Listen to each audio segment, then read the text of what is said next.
नमस्कार, मैं आशीष कश्यप एक बार फिर से आप सभी का आशीष फिजिक्स अकेडमी में स्वागत करता हूं। आज मैं आपके लिए, जैसा बोर्ड पे दिख रहा होगा, गॉस लॉ का टॉपिक लेकर के आया हूं।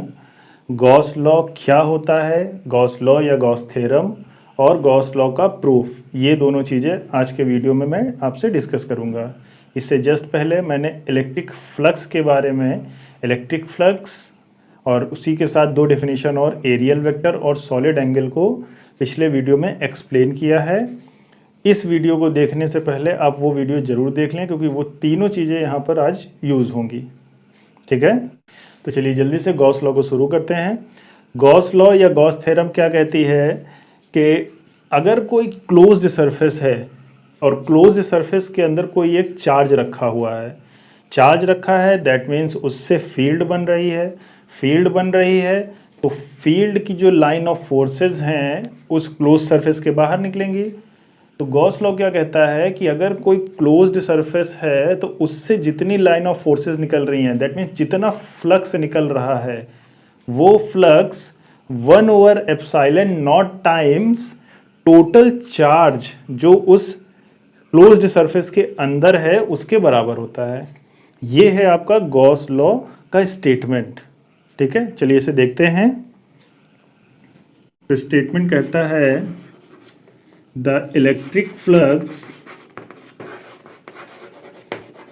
जैसे हम फाई से रिप्रेजेंट करते थे या फाई ई से रिप्रेजेंट करते थे, electric flux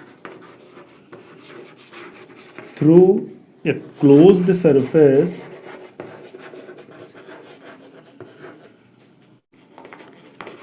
is equal to 1/ε0, अभी मैं इसको बताऊंगा, 1/ε0 times the net charge Q enclosed by the surface। ठीक, ये है आपका स्टेटमेंट गॉस लॉ या गॉस थ्योरम का कि the electric flux through a closed surface is equal to 1/ε0 times the net charge Q enclosed by the surface.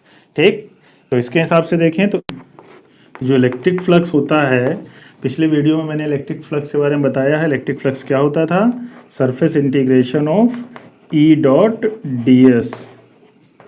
ठीक, किसी closed surface की बात हो रही है तो किसी क्लोज्ड सरफेस, ये क्लोज्ड सरफेस इंटीग्रेशन का साइन है कि क्लोज्ड सरफेस इंटीग्रेशन। तो electric flux closed surface integration of E.ds इस स्टेटमेंट के हिसाब से किसके बराबर होगा?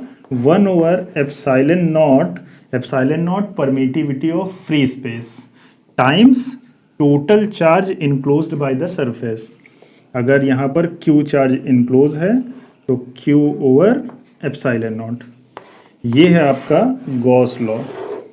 ठीक, कि किसी क्लोज्ड सरफेस के अंदर जितना चार्ज है वो चार्ज को अगर हम ε0 से डिवाइड कर दें तो उसकी जो वैल्यू होगी वो इलेक्ट्रिक फ्लक्स के बराबर होगी उस जो क्लोज सरफेस से, उस चार्ज की वजह से जो उसके अंदर इनक्लोज्ड है।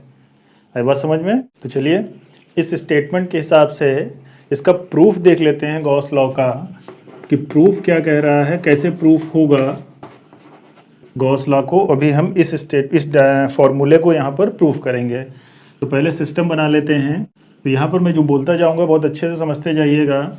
सिस्टम क्या कह रहा है कि कोई अगर कोई क्लोज्ड सरफेस है, ये क्लोज्ड सरफेस है, एस सरफेस, नया ds माना था, हाँ, तो ये एस सरफेस है। यहाँ पर कोई एक पॉइंट है, ओरिजिन O मान लीजिए, जिस पर +Q चार्ज रखा हुआ है। ठीक, इस एस सरफेस में से हमने एक एलिमेंट मान लिया ds सरफेस का, और ये एलिमेंट ओरिजिन O पर कुछ सॉलिड एंगल बनाएगा,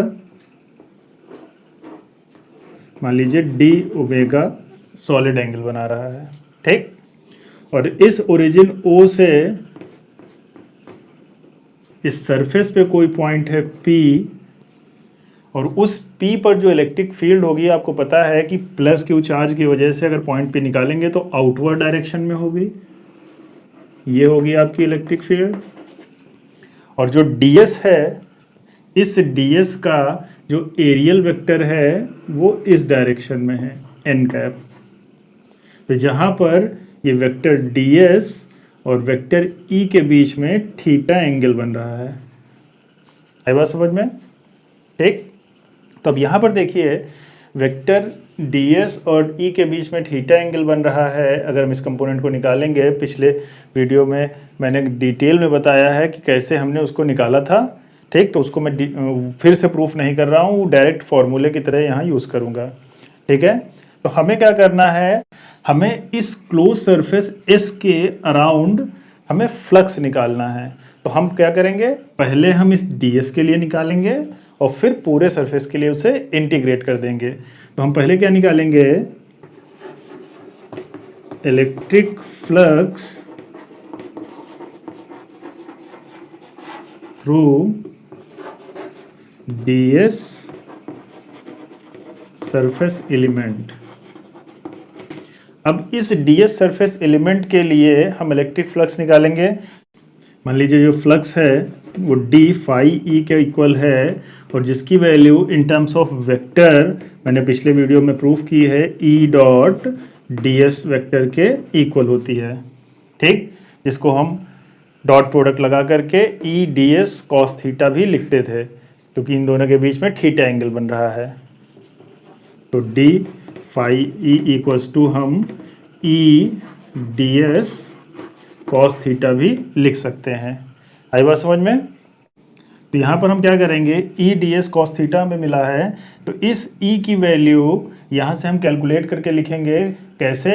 पिछले वीडियोस में आपने देखा है इलेक्ट्रिक फील्ड वाले में कि पॉइंट चार्ज की वजह से किसी पॉइंट P पर जो इलेक्ट्रिक फील्ड होती थी उसका फॉर्मूला आपको पता है, मैं डायरेक्ट यूज़ कर रहा हूँ कि E equals to 1/4 pi epsilon not Q over R square, distance between charge and that point. ठीक है, तो वो फॉर्मूला मैंने डायरेक्ट लिखा, इसे बना दीजिए आप इक्वेशन नंबर 1 और ये 2। अब हम क्या करेंगे, इस E की वैल्यू यहाँ प्लेस कर देंगे यूजिंग इक्वेशन 2 इन इक्वेशन 1। तो हमें क्या मिलेगा, d phi e equals to, ये वैल्यू यहाँ प्लेस करेंगे तो 1/4 pi epsilon not Q ds cos theta over R square, equation number 3। ठीक, हमें इक्वेशन नंबर 3 मिल गई। d phi इस ds एलिमेंट से जितना फ्लक्स निकल रहा है वो कितना है, इसके बराबर है। ठीक, अब हम इसको और सिंप्लीफाई करने से पहले एक चीज़ देखेंगे, यहाँ जो कोण बन रहा है उसको मैं इधर बना रहा हूँ कि मान लीजिए ये कोई सरफेस एरिया है ds। ठीक, ये सरफेस एरिया का जो एरियल वेक्टर है वो इस डायरेक्शन में है, बट ये जो ओरिजिन O से अगर हम इसकी परपेंडिकुलर डायरेक्शन निकालें तो वो किधर होगी, n कैप इधर होगी, जहाँ पर n कैप ds के साथ थीटा एंगल बना रहा है। ठीक, तो आपको पता होगा कि जो सॉलिड एंगल होता था वो क्या होता था, अगर ये सरफेस ds मानी है तो ds over R square. R क्या होती थी, इनके बीच की डिस्टेंस, परपेंडिकुलर प्लेन के बीच की डिस्टेंस किसी पॉइंट, किसी ओरिजिन से जहाँ पर सॉलिड एंगल बन रहा है। बट यहाँ पर जो ये पॉइंट है, अगर हम इसको n कैप के हिसाब से देखें तो उन दोनों के बीच में, वेक्टर के बीच में थीटा एंगल आ रहा है। तो हम क्या करेंगे, इस ds को n के परपेंडिकुलर रिजॉल्व करेंगे थीटा एंगल पे, तो कुछ ये एक सरफेस एरिया मिलेगा जो मैंने व्हाइट कलर से बनाया है। तो जब ये थीटा एंगल है दैट मीन्स ये ds सरफेस एरिया है, और ये जो न्यू सरफेस एरिया आया है इसके बीच में भी थीटा एंगल होगा। तो ये जो न्यू सरफेस एरिया मैंने माना है जो n कैप के अलोंग है, उसकी वैल्यू क्या होगी, ds cos थीटा। तो जो हमारा सॉलिड एंगल यहाँ पर बनेगा वो solid angle D omega D S over R square ना हो करके D S cos theta over R square होगा। ठीक, आई बात समझ में? अगर थीटा एंगल पे है तो D S cos theta over R square होगा। तो हम क्या करेंगे, फ्रॉम फिगर, इस फिगर के हिसाब से D omega equals to D S cos theta over R square. ठीक, ये मैंने अलग से आपको बताया है, इसको चाहें तो आप अलग करके लिख लें, प्रूफ में इंट्रोड्यूस ना करें। ठीक है, समझाने के लिए। तो फिगर के हिसाब से डी ओमेगा क्या होगा, D S cos theta over R square. इस टर्म को इक्वेशन नंबर 4 और ये इक्वेशन नंबर 4 को आप इक्वेशन नंबर 3 में यूज कर लीजिए। Using equation 4 in equation 3। ठीक, तो इस इक्वेशन को यहां पर हमें प्लेस करना है। तो मैं क्या करता हूं, इधर वाले पोर्शन को मिटा देता हूं। तो जैसे ही हम इस डी ओमेगा को D S cos theta over R square की वैल्यू यहाँ D S cos theta over R square के जगह पे डी ओमेगा प्लेस करेंगे तो हमें क्या मिलेगा, D phi E equals to 1 over 4 pi epsilon not Q D omega, equation number 5। तो ये हमें मिल गया इस ds एलिमेंट के लिए कितना फ्लक्स है, कितना है डी फाई के इक्वल, जिसकी वैल्यू क्या हो गई, ये हो गई। तो अगर हमें पूरे पे चाहिए, इस पूरे क्लोज्ड सरफेस पे, तो हमें क्या करना होगा, हमें इसे इंटीग्रेट कर देना होगा। सो टोटल फ्लक्स जो इसलिए डी फाई था तो वो फाई ई हो जाएगा। तो टोटल फ्लक्स गोइंग या releasing outward from the surface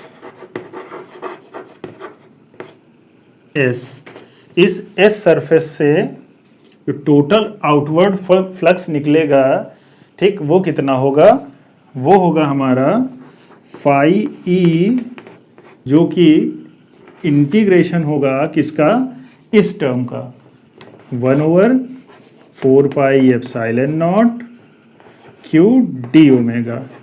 अब यहाँ पर देखिए ये टर्म कांस्टेंट है, बाहर हो जाएगा, और क्यू चार्ज फिक्स है, वो बाहर हो जाएगा। तो हमें क्या मिलेगा, Q over 4 pi epsilon not integration D omega over a closed surface. हम इस पूरे क्लोज्ड सरफेस पे कर रहे हैं, तो यहाँ पर भी सरफेस होगा और क्लोज्ड सरफेस। तो ये क्लोज्ड सरफेस इंटीग्रेशन है पूरा किसका, डी ओमेगा का। और पिछले वीडियो में, पिछले लेक्चर में मैंने आपको डिटेल में बताया था कि डी ओमेगा की अगर हम किसी क्लोज्ड सरफेस पे मैक्सिमम वैल्यू निकालें तो वो कितनी होगी, वो होगी 4 पाई के बराबर। तो Q over 4 pi epsilon not into इसकी मैक्सिमम वैल्यू क्या होगी, 4 पाई।